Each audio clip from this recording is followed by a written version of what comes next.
All right, guys, what the heck is up? Welcome back to the garage.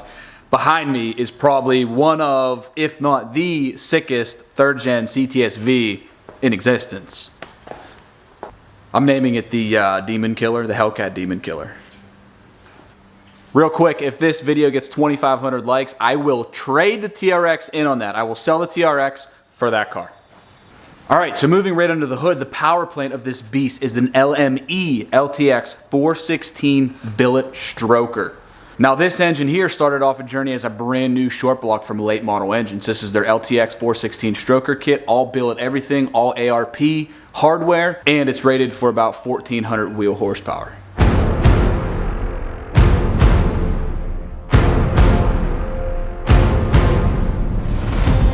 Now it does not end with the short block. Mounted to the short block is Frankenstein LT4 heads with, you know, their casting, their internals, their whole assembled head ready to go onto this engine. Now there's a bunch of K-Tech parts in here also. There's a K-Tech valley cover, also K-Tech's high flow oil pump. And then internally in the engine, it's running an RPM Hellion cam. And it sounds pretty good.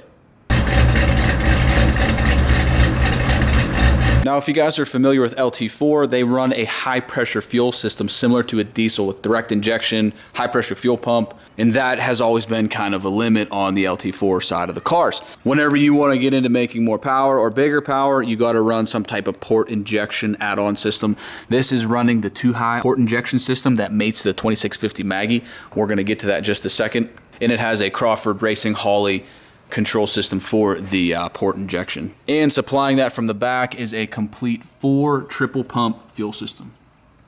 All right, now you can see obviously that's not a stock LT4 blower. That is a Magnuson 2650. And it has been sent to Kong Performance for a full port and a bearing upgrade. And feeding it is a Nick Williams 120 millimeter throttle body mated to a custom big gulp intake. All right, tuning on the car was handled by TK Performance, Tim King, and it is currently running full E85. And moving back to the rear, it has full BMR suspension in the back. And it is also set up for a 15-inch rear wheel drag wheel to go in the back. Now this car has 35,695 miles on the body, but the engine and everything was just assembled, like literally just put together. Current owner just finished the build and decided he wanted a Range Rover, so hey guys, real quick, I want to take a second and let you guys know, hit the second link in the description, head over to the Auto Estates Instagram. Big shout out Auto Estates. They are the car dealer that is sponsoring the channel. And we're working with them to build up the Instagram, so head over, second link in the description, show them some love, I would appreciate it. All right guys, first impressions, very first impressions, the car is extremely drivable. It is so drivable. You would have no clue that this is modified in any way, which that's a good selling point for the wife. You know what I'm saying? I mean, she could drive this and have zero problems. It drives like factory. The exhaust setup on here is very quiet at cruise and at idle, and it has a little chop, but you know, when you get into it, it starts really yelling at you, which is pretty cool. I like that. You know, it keeps the Cadillac kind of vibe, the Cadillac feel to it. You know, you're cruising, no road noise, no exhaust noise, unless you want to hear it. You hammer the gas and then you hear it.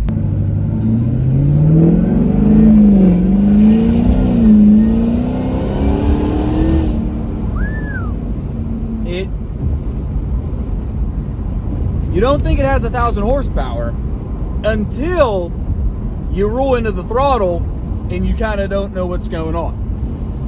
Now, a scary thing with the car is that you get real comfortable. Okay, so you're driving it, it's super drivable, it's handling great, you're rolling on the gas, you know, you're going fast, and before you know it, you have 1,000 horsepower at your foot, and you're going extremely fast, and you kind of can get overconfident. Got to be responsible. Here I am, look at me, I'm responsible.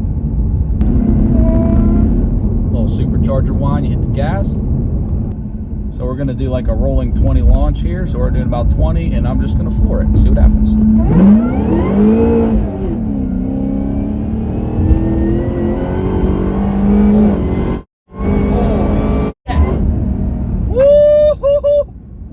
Oh my God, dude.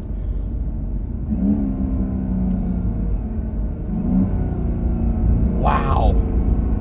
Not gonna lie. I was not prepared for that. It was pulling and pulling and pulling. I think the way the tune's set up in this thing, it must be a slow ramp into power because holy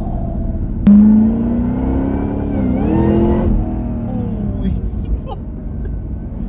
Oh my God. Oh, it feels safe though, you know? It feels pretty secure. I mean, like what the craziest thing with this is that you have no clue that it's this powerful and this fast. Just normal driving. It drives so normal, and then you hit the gas and it's just absolute race car. We have arrived at the test facility in Mexico. Okay, try to do a little 8th mile run here.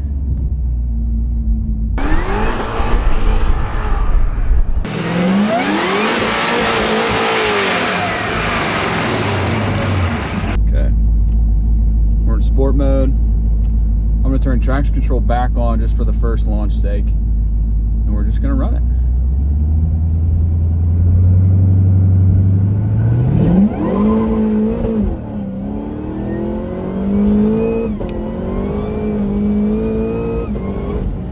Holy smokes! First launch, not that good, so don't hold me to that. Figuring it out, I'm learning here. It wants to go so, it just wants to rip. It absolutely just wants to rip. Like,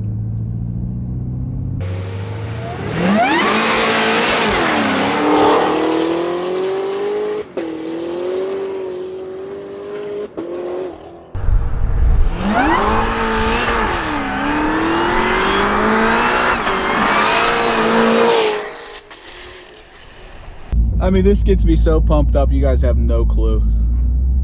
We literally have a YouTube channel where we got big diesel trucks, and what are we doing? Racing them. I gotta figure out how to launch this thing.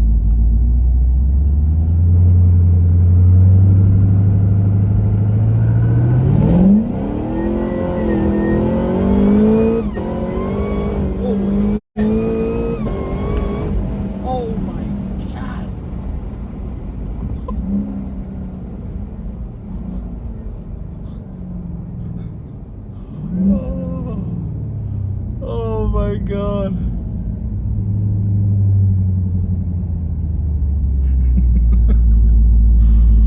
Definitely the fastest vehicle I've ever driven by a long shot.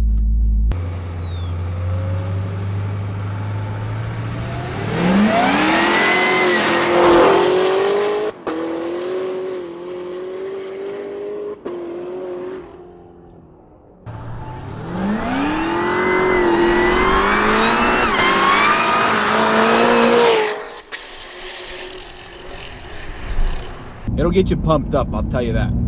Yeah, there's black grooves the whole 8th mile. Little black grooves, tires just ripping.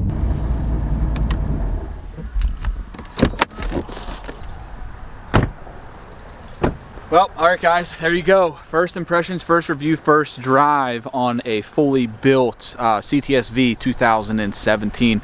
The car has surpassed my expectations, and I'm not gonna lie to you, they were coming in pretty high, you know, learning about the car and hearing what all it had and how it was just put together and all the modifications, all the money. There's about $45,000 worth of work done to an already expensive car.